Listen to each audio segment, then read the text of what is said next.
பேரவை விதி 110 கீழ் அறிக்கை அளிக்க வேண்டும் என்று மாண்புமிகு முதலமைச்சர் அவர்கள் அனுமதி கோரியுள்ளார்கள். அனுமதி அளிக்கப்படுகிறது. மாண்புமிகு முதலமைச்சர் அவர்கள்.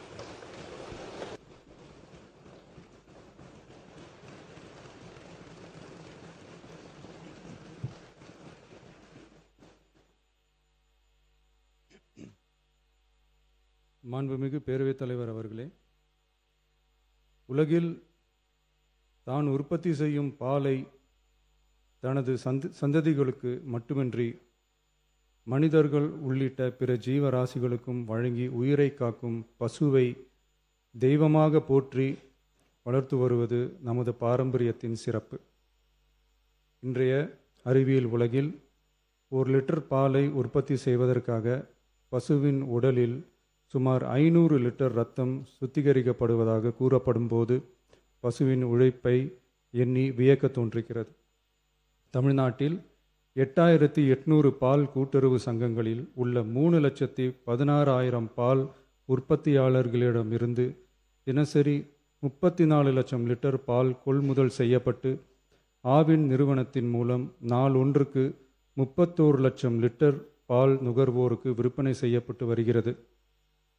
தற்போது 4.3% கொழுப்புச்சத்து மற்றும் 8.2% இதர சத்துகள் அடங்கிய 1 லிட்டர் பாலுக்கு கொள்முதல் விலையாக 35 ரூபாயும் மாநில ஊக்கத்தொகையாக 1 லிட்டர் பாலுக்கு 3 ரூபாயும் ஆக மொத்தம் 1 லிட்டருக்கு கொள்முதல் விலை 38 ரூபாய் 5/11/2022 முதல் வழங்கப்பட்டு வருகிறது.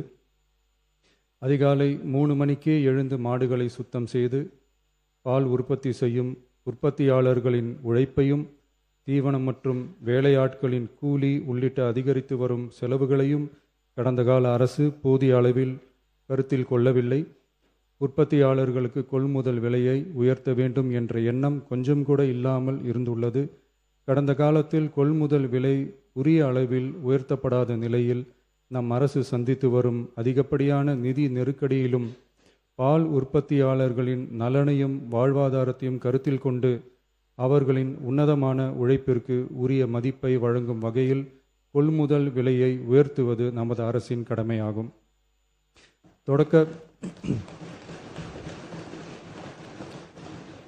தொடக்க பால் உற்பத்தியாளர்கள் கூட்டுறவு சங்கங்களில் பால் வழங்கும் 3,16,000க்கு மேலான பால் உற்பத்தியாளர்கள் பயனடையும் வகையில் பால் கொள்முதல் விலையை லிட்டர் ஒன்றுக்கு கூட்டுறவு சங்கம் மூலமாக 1 ரூபாய் உயர்த்தவும், மேலும் அரசு ஊக்கத்தொகை 3 ரூபாயிலிருந்து 5 ரூபாயாக உயர்த்தவும் ஆக மொத்தம்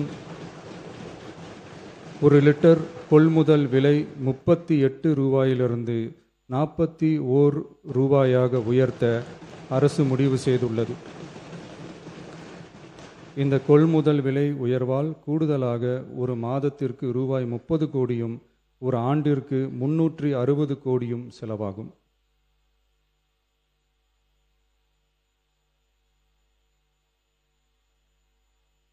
மாண்புமிகு பேரவைத் தலைவர் அவர்களே, ஒரு உயிரின் மதிப்பை அவரது வருமானம் தீர்மானிக்கக்கூடாது. வசதி படைத்தவர், வசதி குறைவானவர் என்ற நிலை மருத்துவத்துறையில் இருக்கக்கூடாது. அனைவருக்கும் சமமான மருத்துவ சேவை எளிதாக கிடைக்க வேண்டும் என்பதில் நமது அரசு உறுதியாக உள்ளது. மருத்துவம் என்பது சலுகை அல்ல, ஒவ்வொரு மனிதனின் அடிப்படை உரிமை. ஒரு மனிதனின் உயிரை காப்பாற்றுவதில் தாமதமாகும் ஒவ்வொரு நொடியும் மிக கொடியது. மருத்துவத்தை தேடி வரும் மக்களின் பாதையில் இருக்கும் தடைகளான வறுமை, தொலைவு, மருத்துவர் பற்றாக்குறை, மருந்துகளின் விலை, மருத்துவ விழிப்புணர்வு இல்லாமை, காத்திருப்பு, அவசர கால வசதியின்மை போன்றவற்றை படிப்படியாக அகற்றி ஏழை, பணக்காரர், கிராமம், நகரம் என்ற பாகுபாடின்றி ஒவ்வொருவருக்கும் தரமான மற்றும் எளிதான மருத்துவ சேவை கிடைக்க செய்வதை முதன்மையான நோக்கமாக கொண்டு செயல்பட்டு வருகிறது நமது அரசு. மாண்புமிகு பேரவைத் தலைவர் அவர்களே, மருத்துவம் மற்றும் மக்கள் நல்வாழ்வு துறையில் சில அறிவிப்புகளை சட்டப்பேரவை விதி 110 கீழ் இன்று வெளியிட விரும்புகிறேன். வடசென்னை மக்களுக்கு உயர்தர மருத்துவ சேவை எளிதில் கிடைக்கும் வகையில் பெரம்பூரில் ரூபாய் 300 கோடி மதிப்பீட்டில் 400 படுக்கைகள் கொண்ட உலக தரத்திலான பன்னோக்கு உயர் சிறப்பு மருத்துவமனை அமைக்கப்படும். முதலமைச்சரின் விரிவான மருத்துவ காப்பீட்டுத் திட்டத்தின் இலவச மருத்துவ சிகிச்சைக்கான மருத்துவ காப்பீட்டுத் தொகை ஆண்டொன்றுக்கு தற்போதுள்ள 5 லட்சத்திலிருந்து ரூபாய் 25 லட்சமாக உயர்த்தப்படும்.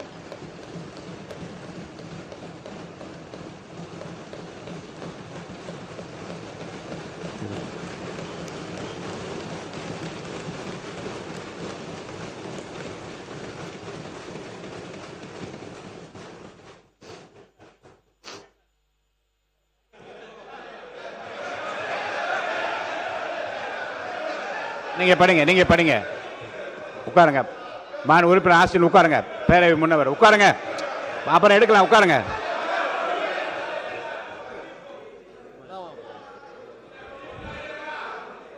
நீங்க தொடர்ந்து படிக்கலாங்க. இருங்க. மாண்பு முதலமைச்சர். திருநங்கையர்களுக்கான மருத்துவ மற்றும் அறுவை சிகிச்சை சேவைகள் கூடுதலாக சென்னை, ஸ்டான்லி, திருநெல்வேலி, தூத்துக்குடி, செங்கல்பட்டு, திருவாரூர், தருமபுரி மற்றும் கன்னியாகுமரி ஆகிய 7 அரசு மருத்துவக் கல்லூரி மருத்துவமனைகளில் முதலமைச்சரின் விரிவான மருத்துவ காப்பீட்டு திட்டத்தின் கீழ் வழங்கப்படும்.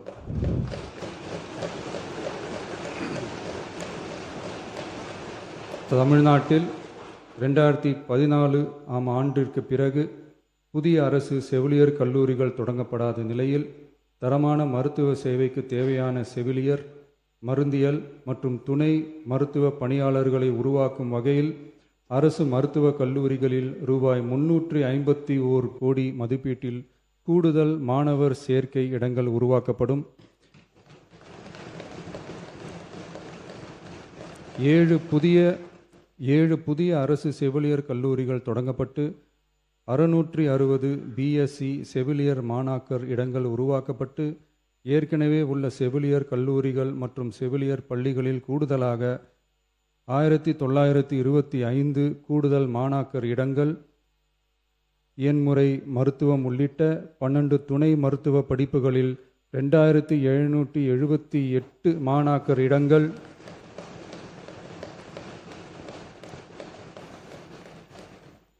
மருந்தியல் படிப்புகளில் 735 கூடுதல் இடங்கள் என மொத்தம் சுமார் 6998 கூடுதல் மாணாக்கர் இடங்கள் உருவாக்கப்படும்.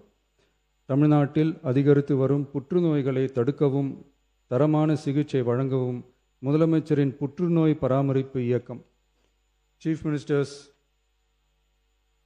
கேன்சர் கேர் மிஷன் 677 கோடியே 44 லட்சம் ரூபாய் மதிப்பீட்டில் மேம்படுத்தப்படும்.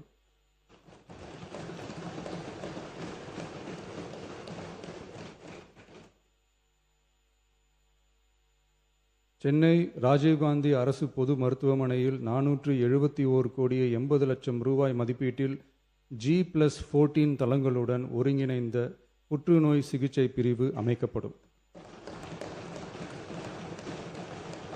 மேலும் 5 மண்டல புற்றுநோய் மையங்கள் regional cancer care centres Thanjavur, Coimbatore, Madurai, Tirunelveli மற்றும் விழுப்புரம் ஆகிய மருத்துவக் கல்லூரி மருத்துவமனைகளில் நிறுவப்படும். முதற்கட்டமாக மதுரை ராஜாஜி மருத்துவமனையில் ரூபாய் 84 கோடியில் G+8 தளங்களுடன் மண்டல புற்றுநோய் மையம் தொடங்கப்படும். ரொபாட்டிக் அறுவை சிகிச்சை லீனியர் ஆக்சிலரேட்டர் லீனாக், கதிர்வீச்சு, நவீன கருவிகள், இலக்கு மற்றும் நோய் எதிர்ப்பு சிகிச்சைகளுக்காக அரசு மருத்துவக் கல்லூரி மருத்துவமனைகளுக்கு 106 கோடியே 17 லட்சம் ரூபாய் வழங்கப்படும். மருத்துவர்களுக்கு பயிற்சியும் நோயாளிகளுக்கு ஊட்டச்சத்து ஆதரவும் 2 கோடியே 77 லட்சம் ரூபாய் அளிக்கப்படும்.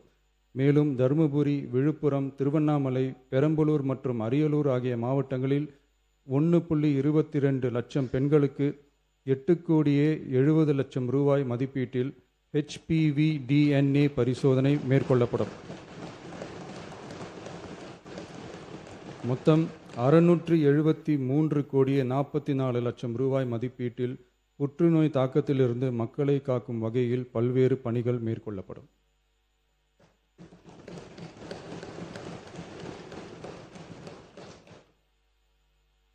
மாண்புமிகு பேரவைத் தலைவர் அவர்களே, கடந்த 12/8/2026 அன்று காட்டுமன்னார்கோவில் சட்டமன்ற தொகுதி உறுப்பினர் திரு ஜோதிமணி அவர்கள் பேசும்போது, பல எம்எல்ஏக்களிடம் சொந்தமாக வாகனம் இல்லை என்றும் தொகுதி பணிகளை ஆய்வு செய்யவும் பார்வையிடவும் கடினமாக உள்ளதாகவும், லஞ்சமில்லாத நேர்மையான ஆட்சி அமைய உறுப்பினர்களின் அடிப்படை தேவைகளை அரசு பூர்த்தி செய்ய வேண்டும் என்றும் கோரிக்கை வைத்தார். எந்த ஒரு பொருளாதார பலம் இல்லாமல் சட்டமன்ற உறுப்பினர்களாக பணியாற்றி கொண்டிருப்பவர்கள் தங்களின் தொகுதி பணிகளை செய்ய சொந்த வாகனங்களோ அல்லது உதவியாளர்களையோ வைத்துக்கொள்ள முடிவதில்லை என்றும் தெரிவித்தார். மேலும் இது தொடர்பாக கோரிக்கைகளும் வரப்பெற்றது. மக்களாட்சியின் மிக முக்கிய தூண்களில் ஒன்றாக விளங்குபவர்கள் மாண்புமிகு சட்டமன்ற உறுப்பினர்கள். தமிழ்நாடு சட்டமன்ற வரலாற்றில் எளிய பின்னணியில் இருந்து பணபலமோ அரசியல் பின்னணியோ இன்றி மக்களின் பேராதரவோடு முதன்முறையாக சட்டமன்றத்திற்கு தேர்வு செய்யப்பட்டுள்ள முதல் தலைமுறை சட்டமன்ற உறுப்பினர்களின் எண்ணிக்கை குறிப்பிடத்தக்க அளவில் உயர்ந்துள்ளது.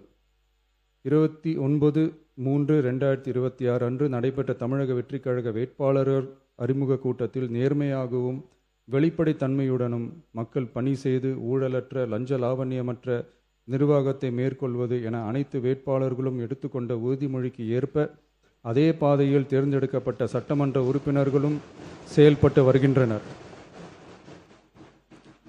மக்களுக்கான நிர்வாகம் நேர்மையின் பாதையில் என்ற அடிப்படையில் லஞ்ச லாவண்யமற்ற நேர்மையான மற்றும் வெளிப்படையான நிர்வாகத்தை அடித்தட்டு மக்கள் வரை கொண்டு சேர்க்கும் நோக்கில் தமிழக வெற்றிக் கழக அரசு செயல்பட்டு வருகிறது.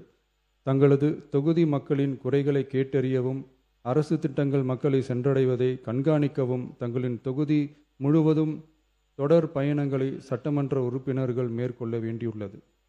பொருளாதார பலம் இல்லாமல் சட்டமன்ற உறுப்பினர்களாக பணியாற்றும் மற்றும் முதலாக சட்டமன்ற உறுப்பினர்களாக தேர்வு செய்யப்பட்ட உறுப்பினர்கள் தங்களது மக்கள் பணியை தோய்வின்றி தொடர்வதற்கும் அவர்கள் தங்களின் தொகுதி பணிகளை திறம்பட மேற்கொள்வதற்கு வசதியாக அனைத்து சட்டமன்ற உறுப்பினர்களுக்கும் அரசு சார்பில் வாகனம் வழங்கப்படும் என்பதை மகிழ்ச்சியோடு தெரிவித்துக் கொள்கிறேன்.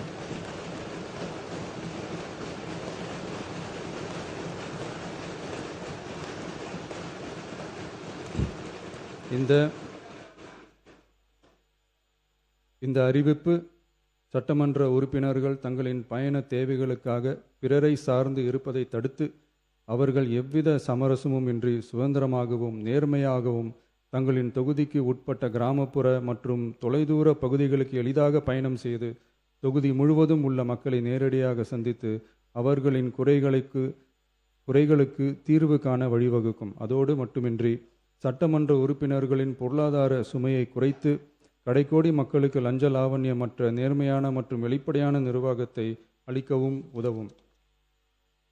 மேலும் சட்டமன்ற உறுப்பினர்கள் தங்களது தொகுதி சார்ந்த பல்வேறு பணிகளை மேற்கொள்ள ஏதுவாக சட்டமன்ற உறுப்பினர்கள் ஒரு உதவியாளரை நியமித்துக் கொள்வது அவசியம் என கருதப்படுகிறது.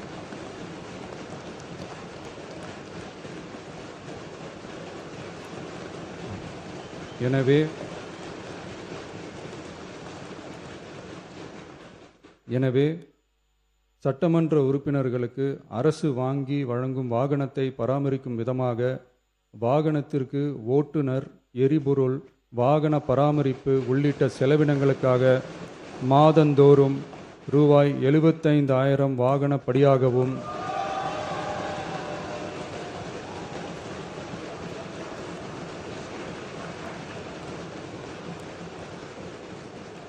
அலுவலக பணிகளில் உதவி செய்ய ஓர் உதவியாளரை நியமித்துக் கொள்ள மாதந்தோறும் ரூபாய் 25,000 உதவியாளர் படியாகவும்